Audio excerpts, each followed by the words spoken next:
What is up, hashtag FURRYPACK, and welcome back to the channel. And tonight we're playing some CSGO, and you guys are probably wondering, how the fuck am I playing this online? Simple. Alright, so just today, I spent almost all day, literally almost my entire day, on the phone, constantly trying to get my Wi-Fi back, until eventually, I got it back the first time, and then we had like a power outage, because there's construction happening. And so after my box got disabled for the second time ever, I had to spend more hours trying to get it back, and until finally I managed to activate my parents' Wi-Fi box, and then I also managed to activate mine. And so basically what I ended up doing is activating my box, disconnecting the freaking coax cable or whatever the hell, the cable that sends the signal to your box. I disconnected that when I activated the actual main box.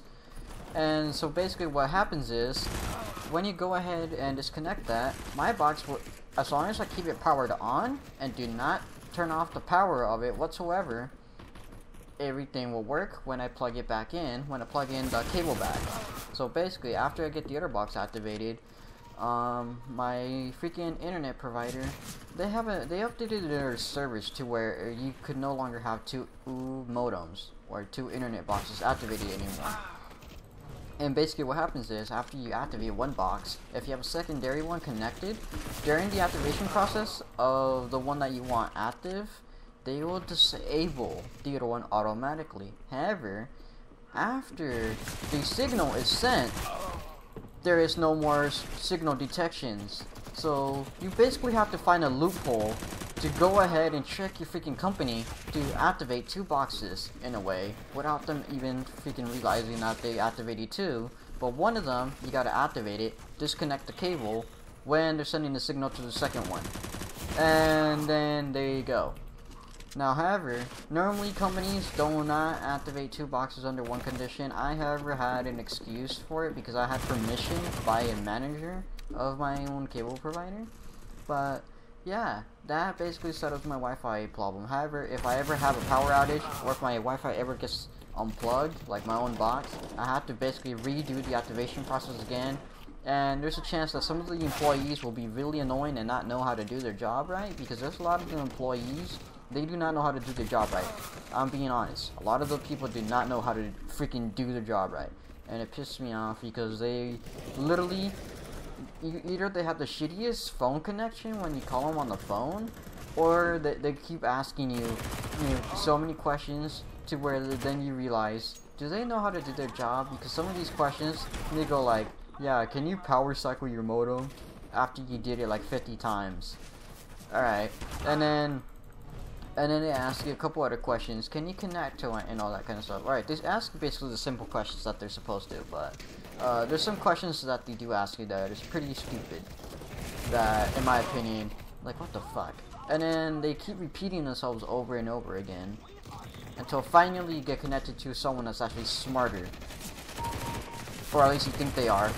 Until then, you're like 1 hour into the call, and then they basically did nothing, and then they put you on hold, and then you get transferred to another call, and then next thing you know, it's a manager that ends up actually getting your internet back.